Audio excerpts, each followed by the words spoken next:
C'est le corridor du corridor de Banana.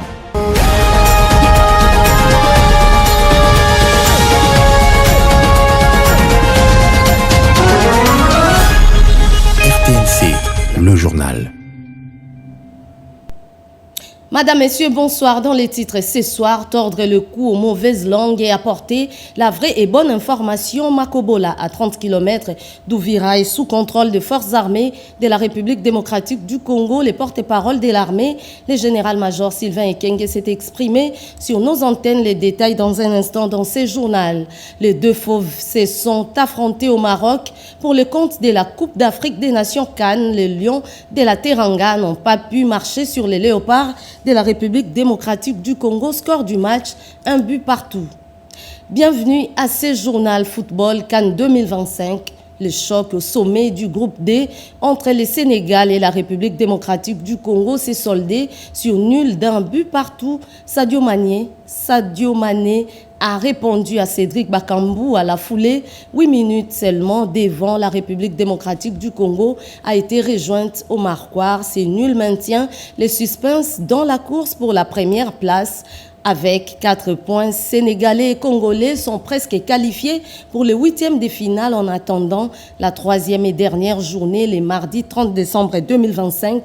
La République démocratique du Congo sera face au Botswana alors que le Sénégal jouera les Bénin. J'en parlais dans les titres, tordre le cou aux mauvaises langues et apporter la vraie et bonne information. Makobola, à 30 km d'Ouvira, est sous contrôle des forces armées de la République démocratique du Congo. Les porte-paroles de l'armée, le général-major Sylvain Ekenge, s'est exprimé sur la télévision nationale congolaise. Suivez. On ne peut pas se désengager d'Ouvira et continuer les combats au-delà d'Ouvira. Mercredi, il y a eu des combats à Makobola. Makobola, c'est à plus de 30 km d'Ouvira. Et à Makobola, on a dû capturer des militaires rwandais, des combattants de la FCM 23. On les a capturés, ils étaient au nombre de 17. Il y a eu des morts. C'était des combats très violents. Et même si Makobola est aujourd'hui sous le contrôle des forces armées, mais il y a eu des combats sérieux pour prendre Makobola. Des combats intenses contre l'ennemi. Des combats intenses, des combats très durs qui ont fait que l'ennemi a dû céder Makobola. Mais pour céder Makobola, il fallait la hargne des forces armées de la République démocratique du Congo. Et Makobola est aujourd'hui sous le contrôle total. Makobola 1, Makobola 2, sous le contrôle total des forces armées de la République démocratique du Congo. Et les combats sont concentrés à l'heure où je vous parle, et depuis ce matin d'ailleurs, dans les localités de Katongo et Kabimba, à plus ou moins 7 km d'Ouvira. Et dans la province du Lualaba, 67 candidats vont bientôt intégrer les forces armées de la République démocratique du Congo dans les unités spécialisées. La gouverneure Marie-Thérèse Fifi Masuka Saini a procédé au lancement de ces concours. C'est une ambiance de grande concentration qui règne dans les salles du complexe Ewabora de Kolwezi ce samedi 27 décembre. Face à leurs copies, 167 candidats venus des divers horizons du Lualaba se battent pour intégrer l'École nationale de formation militaire. Le lancement officiel de ces épreuves a été marqué par la présence de la gouverneure de province Fifi Masuka Saini. À ses côtés, le général Jean-Baptiste Diour, chef d'état-major du commandement général des écoles militaires venues de la capitale, le général Edi Capin et plusieurs hauts cadres des FRDC témoignant de l'importance stratégique de ce recrutement pour la montée en puissance de l'armée congolaise. Ces enfants sont déterminés, à défendre d'abord leur pays. Femmes ou hommes, il faut suivre ces exemples. Tous ceux-là que vous voyez devant vous, ce sont des officiers qui sont passés par l'école où vous avez choisi d'aller. Je suis tellement fière de savoir que vous avez entendu les sons de cloche, que vous avez entendu l'appel du président de la République. Ce concours ne s'adresse pas uniquement aux jeunes diplômés d'État. La diversité des profils recherchés est à noter en cette session. On y retrouve notamment des médecins, des juristes, des ingénieurs et tant d'autres. Nous organisons pour cela des sessions différentes. Nous avons la session ordinaire qui a une durée de 3 ans réservée aux diplômés d'État.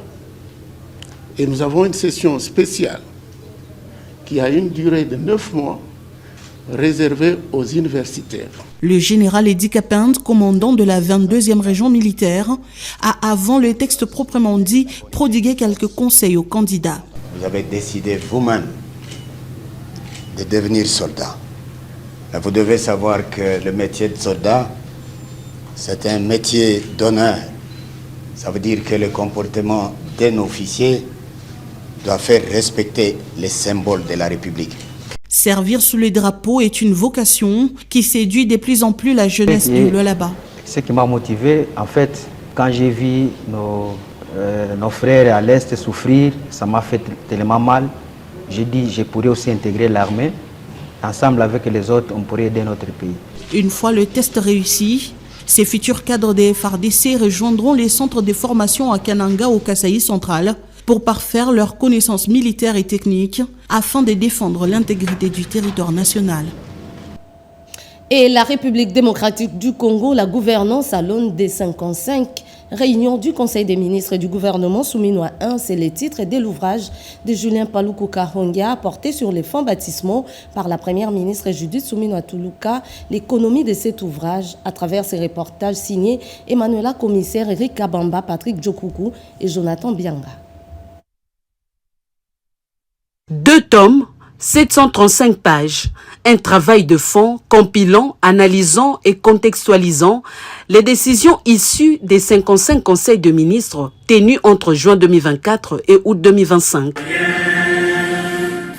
La première ministre, Judith Souminois Tuluka, a procédé au lancement de cet ouvrage inédit intitulé « République démocratique du Congo, la gouvernance à l'aune des 55 réunions du Conseil des ministres du gouvernement Souminois 1 », signé par Julien Paluku Kahongya, doctorant en sciences politiques et administratives à l'Université de Kinshasa et ministre du Commerce extérieur. L'ouvrage propose une radiographie complète de l'action gouvernementale en rassemblant communication présidentielle, directives de la première ministre et décisions sectorielles qui ont rythmé la conduite de l'État. Dans une salle empreinte de solennité, entourée de membres du gouvernement, des parlementaires, des diplomates et d'universitaires, le chef du gouvernement feuillette un livre à la fois scientifique et profondément politique. Marraine de la cérémonie, elle a salué une œuvre qu'elle qualifie d'utile et responsable. Gouverner ne peut pas se réduire à annoncer des résultats. Gouverner, c'est aussi rendre l'action publique lisible, compréhensible, évaluable. Et donc, sans mémoire institutionnelle, il n'y a ni continuité de l'État, ni amélioration durable des politiques publiques. Ce livre a donc une force particulière. Il est écrit par un acteur engagé dans l'action, mais qui accepte de soumettre cette action à l'analyse. C'est une démarche exigeante et politiquement responsable. Préfacé par le professeur Émile Bongeli et présenté par le professeur Michel Bissakiboul, l'ouvrage est salué comme une première en RDC. Pour l'expert en décentralisation et en gestion de conflits dans la région de Grand Lac, Julien Paluku, ce livre est avant tout citoyen. Un outil pour renforcer l'intelligence collective et léguer aux générations futures des archives fiables sur la gouvernance contemporaine. Julien Paluku est déjà l'auteur de 3 ouvrages, Le Nord Kivu entre démocratie et guerre, Nécessité du management des conflits au Nord Kivu et Recueil à noter des résolutions de l'ONU sur la RDC 1960-2023. Le deuxième vice-président de la Chambre basse du Parlement, Christophe Mbosoko Diampouanga, ensemble avec le ministre des Droits humains, Samuel Mbemba, appelle les Quinoises et Quinois à la vigilance en cette période des festivités. C'est un reportage signé par Nadine Yangou sur ces images de Jean-Pierre Chibango. Cette réunion organisée à l'aube de la nouvelle année 2026 avec le notable de la ville-province Kinshasa traduit la loyauté et la fidélité du patriarche Christophe Mbosso, deuxième vice-président de la Chambre basse du Parlement. Dans son mot, Il a salué le nom du président de la République, Félix-Antoine Tshisekedi Tshilombo, et a demandé aux notables de la ville-province Kinshasa de veiller sur la ville et de protéger le président Félix-Antoine Tshisekedi Tshilombo. Il leur a également demandé de redoubler de vigilance et de ne pas céder aux personnes malveillantes qui viendraient les approcher pour solliciter leur soutien afin de nuire à notre pays. Accompagné du maître Samuel Bemba Kabouya, ministre des Droits humains, maître Samuel Bemba Kabouya a rappelé aux hôtes du patriarche le bien fondé de cette initiative qui traduit l'engagement et la loyauté des notables de Kinshasa envers le chef de l'État, lequel a honoré comme jamais par le passé la province du Kwango. Il a souligné que pour la première fois de l'histoire, le Kwango a eu un président de l'Assemblée nationale grâce au président Félix Tshisekedi, outre les autres avantages tirés dans son mandat, notamment le désenclavement du Kanluka, une cité majoritairement kwangolaise. La relance de la minière de Bakwanga, MIBA, parlons-en dans ce journal. Le plan a été validé au cours de la dernière réunion du conseil d'administration, annonce faite par le président du conseil d'administration des ces géants miniers, Jean-Charles Lokoto, Lola Kombe, Robert Ndaye pour les reportages. La situation de la société minière de Bakwanga reste préoccupante malgré les plans de relance et les engagements financiers annoncés par le gouvernement de la République. Lors de son dernier conseil d'administration, une analyse minutieuse de la situation a été passée au peigne fin. Le président du conseil d'administration de la société minière de Bakwanga, Jean-Charles Okoto Lelakombe, reconnaît que la MIBA est confrontée à des défis majeurs tels que la vétusté des équipements, les dettes sociales et le manque d'investissements structurants. Il a été question également de tirer les points forts et les points faibles de l'entreprise pour que demain, au début de l'année prochaine, pour que nous puissions avoir un passement sur la plaie et avoir des perspectives qui peuvent nous permettre pour le relancement de la MIBA. Pour 2026, la mise à disposition de 50 millions de dollars américains annoncée par le chef de l'État Félix-Antoine Tshisekedi Tshilombo permettra la relance effective de la production avec un achat des équipements modernes pour assurer une bonne production minière. Et la volonté du chef de l'État a été déjà manifestée. Les 50 millions, il y a eu des nuages dans l'une des structures et entre le ministère des Finances et le ministère de Budget, de tutelle.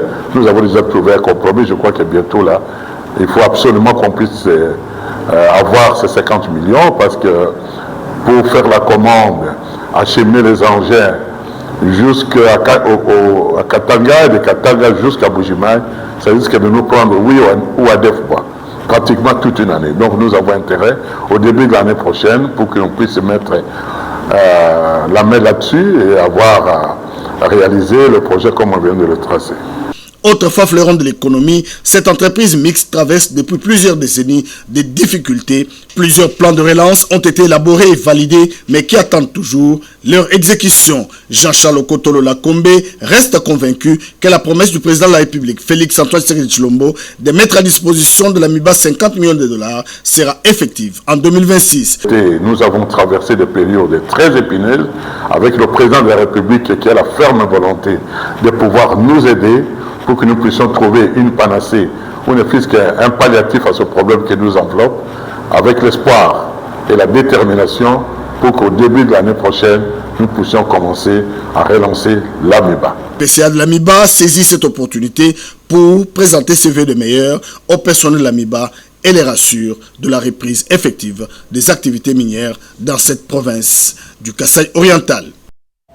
Et puis, le secrétaire permanent de l'Union sacrée de la Nation, André Mbata Betoukoumé Soumangou, remercie les personnes de bonne volonté pour la remise des vivres en cette période des festivités et d'autres activités du secrétaire permanent avec Robert Ndaye Chinsense.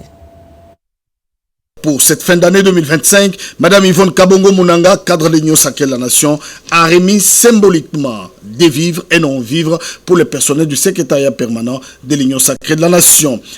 Prof Mbata, à cause de son dynamisme, parce qu'il soutient les actions du chef de l'État, il a fait de l'Union sacrée une grande nation.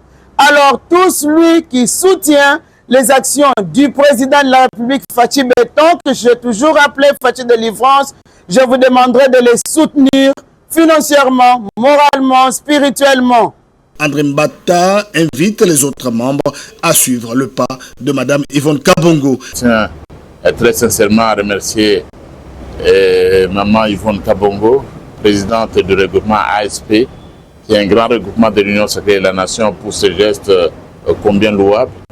Vous avez amené plusieurs sacs de riz, des cartons de poulet et tout cela pour démontrer votre amour que vous avez pour notre plateforme et au sommet, et pour son Excellence Félix Antoine Tshisekedi Tshilombo, président de la République, chef de l'État, qui est la haute autorité politique de l'Union sacrée de la Nation.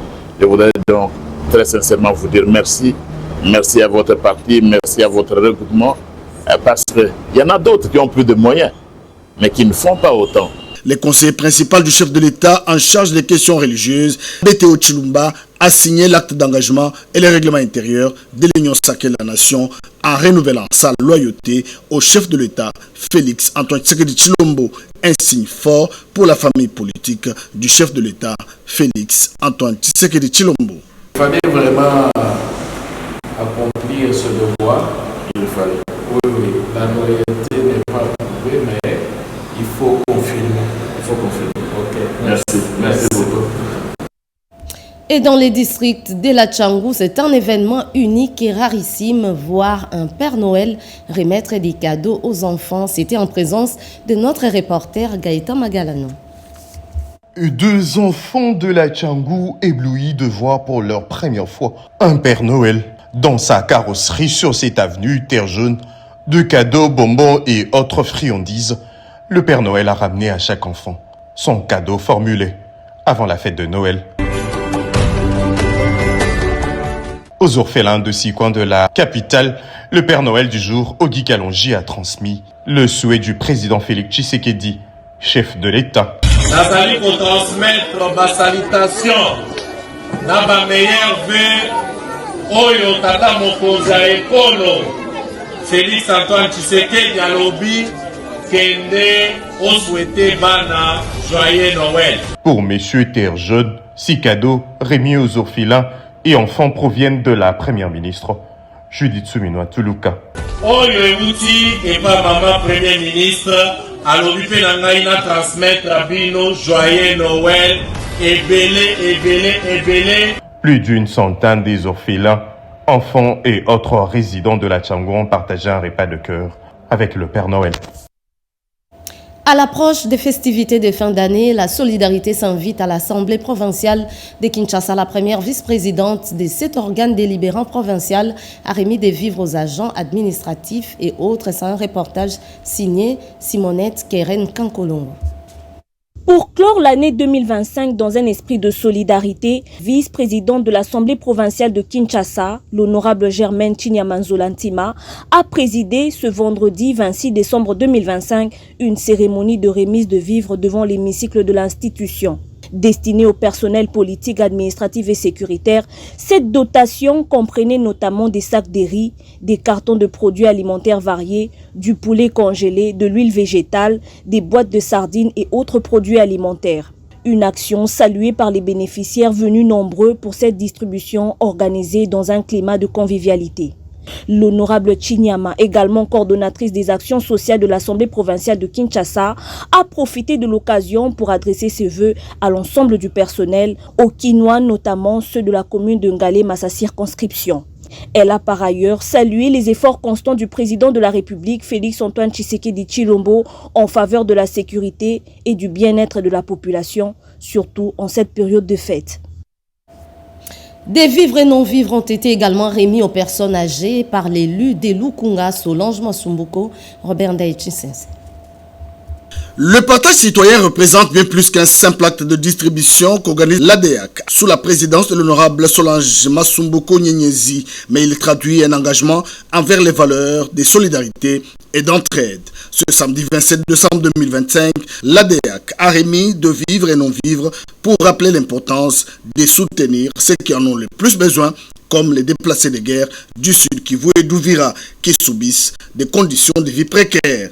En cette année particulièrement, nous nous sommes focalisés sur le contexte de notre pays, ce contexte de l'agression, le contexte où il y a plusieurs familles qui sont déplacées à Uvira et partout à Goma, à Bukavu. Nous nous sommes dit, certes nous partageons ce petit colis fin d'année, mais nous pensons particulièrement à nos communautés du Sud Kivu, nos communautés d'Uvira, les familles, les enfants qui sont déplacés, et aussi au fort de la résolution 1325 des Nations Unies, où toutes les femmes, les jeunes enfants, nous devons nous lever pour participer au processus de paix. Nous restons vigilants pour sauvegarder notre paix et soutenir les actions du chef de l'État.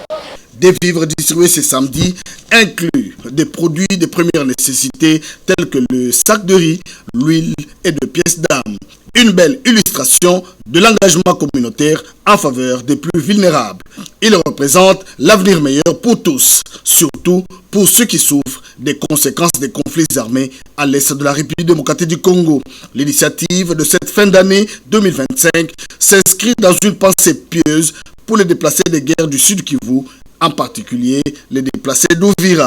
Un autre temps fort de cette cérémonie de ce samedi 27 décembre 2025, c'est l'achat de cartes de membres pour leur appartenance au parti politique AREP. Et le président du football club Mounana de Lubumbashi, province du Haut-Katanga, a choisi ces moments de fête pour partager un repas des cœurs avec les staffs techniques et les joueurs. Edith Chala pour les reportages.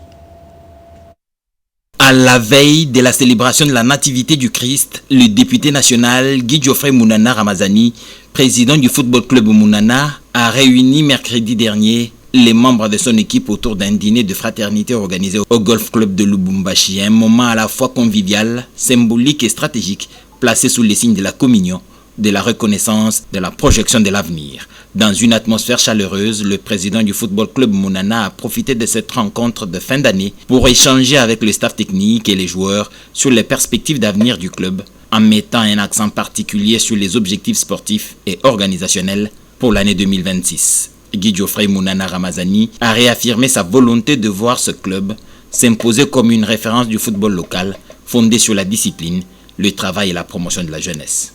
3 joueurs du football club Mounana ont exprimé leur reconnaissance envers leur président, qu'ils ont qualifié de leader dynamique, visionnaire et proche de la jeunesse. Ils ont salué son soutien constant et son implication personnelle dans la vie du club, tout en lui formulant des vœux de santé, de succès et de prospérité pour l'avenir, pour l'année à venir. Célébration de la fête de Noël à la paroisse Sainte-Famille de Nazareth d'Indjili. L'accent a été mis sur la joie, l'espérance et la foi, nous dit Rodépanda à travers ses reportages. Leur rire résonne comme un cadeau de Noël. Le 25 décembre, à Lubumbashi, au cœur du quartier Golf Plateau, 350 enfants orphelins ont retrouvé les temps d'une journée, la magie de l'enfance. Aux coulisses, la fondation Rachel Kamana leur a offert bien plus qu'une fête, un moment d'amour, de partage et d'espérance.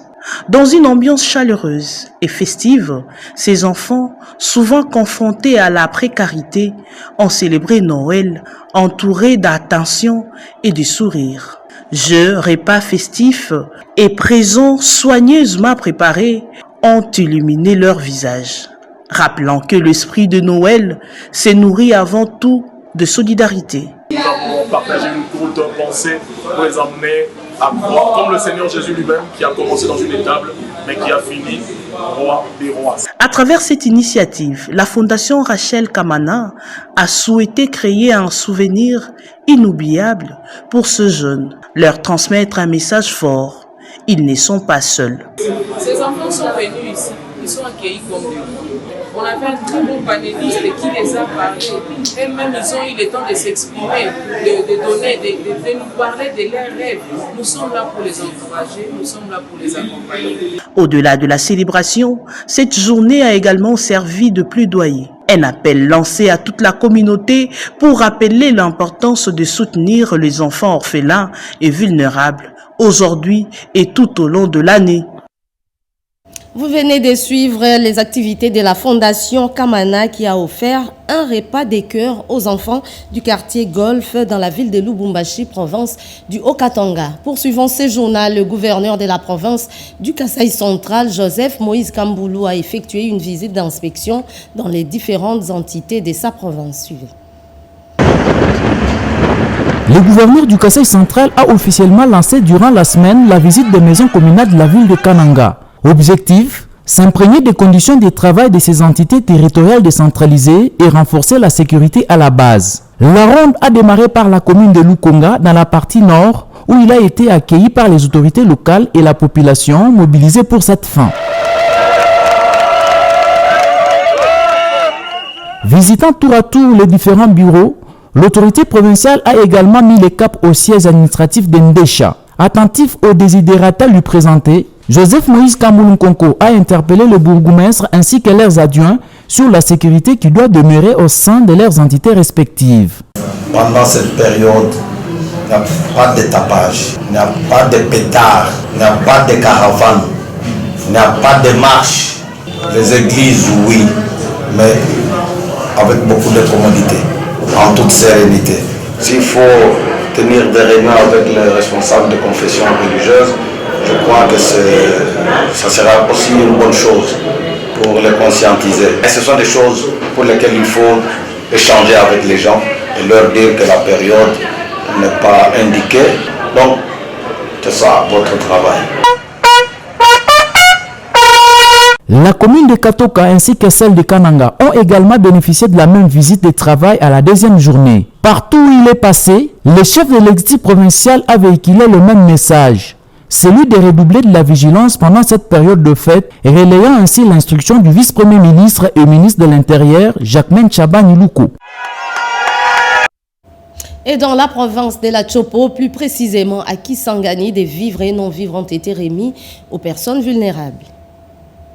Un Noël de compassion et de solidarité à Kisangani. À l'occasion de son 8e anniversaire, la Fondation Emeteza a décidé de ne pas célébrer seule. Le 25 décembre, elle a sillonné les grands hôpitaux de la ville pour régler les frais d'hospitalisation de plusieurs patients sans moyens. La visite commence aux cliniques universitaires, guidée par le docteur Gignon Moutoro, où un petit garçon récemment opéré des yeux ne pouvait pas quitter faute de paiement. Sa maman, très émue, remercie la Fondation pour ses soutiens. Dans le même hôpital, des mamans victimes d'AVC depuis plus d'un mois et demi, à provenance de Walikale, retrouvent à faire le sourire.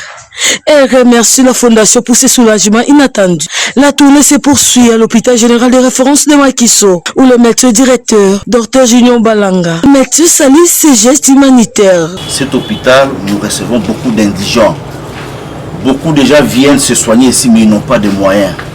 Mais c'est vraiment à louer les gestes de la Fondation Emeteza. Parce que nous sommes ici, vous voyez, c'est le jour de festivités de Noël. Mais on n'a vu personne passer.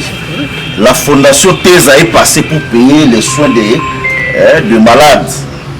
Vraiment, soyez les bienvenus et que Dieu bénisse la Fondation et qu'il bénisse les boss. Et aussi parmi nous.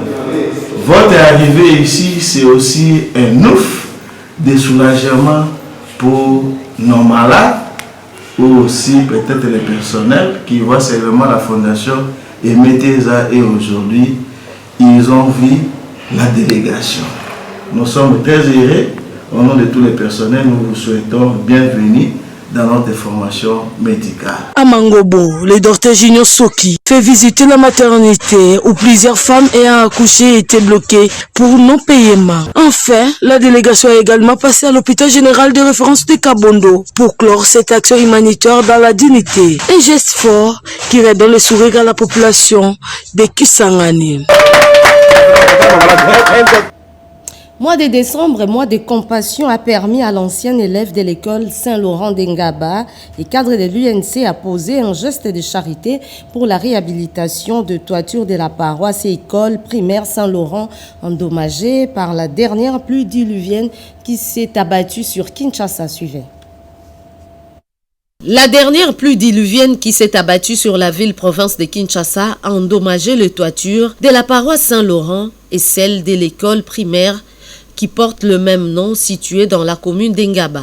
Les fidèles et anciens élèves de Saint-Laurent se disent préoccupés par ces sinistres et unissent leurs efforts pour trouver des solutions idoines. C'est dans cette logique que Gabi Mabengi, ancien élève de l'école primaire Saint-Laurent d'Engaba et cadre de l'UNC, s'est rendu personnellement sur place le jour de Noël avec une réponse concrète pour la réhabilitation de ces deux infrastructures. Et nous avons visité ensemble les constats amers. Toutes les toitures, je dirais toutes les toitures sont abolies. Il faut refaire la toiture de la paroisse, il faut refaire certaines toitures de l'école. Et à ce qui me concerne, j'ai tout de suite fait un décaissement.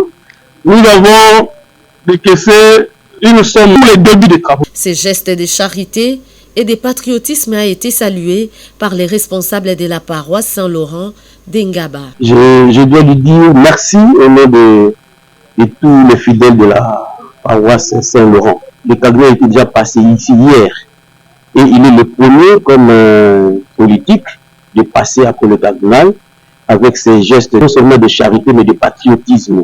Il l'a dit, Ngaba c'est son affaire comme on dit généralement et ce genre de dégâts c'est vraiment sa préoccupation. Nous sommes contents de son passage mais aussi de son geste. Les notables de la commune d'Engaba, Gabi Mabengi, a promis de revenir et d'intervenir à chaque fois quand les besoins se feront sentir pour offrir à ses fidèles et à ses élèves de Saint-Laurent des infrastructures adéquates. Fin de ce journal réalisé par Ramada Poki et Simon Kankolongo, coordonné par Robert Ndaïchin Sensei, à la technique Chikobi Pendou, Didier Diawa, Narcisse Makani et Alain Sodi. Madame, Messieurs, merci à vous de l'avoir suivi. Les prochains rendez-vous avec l'actualité, c'est demain à 7h. Au revoir.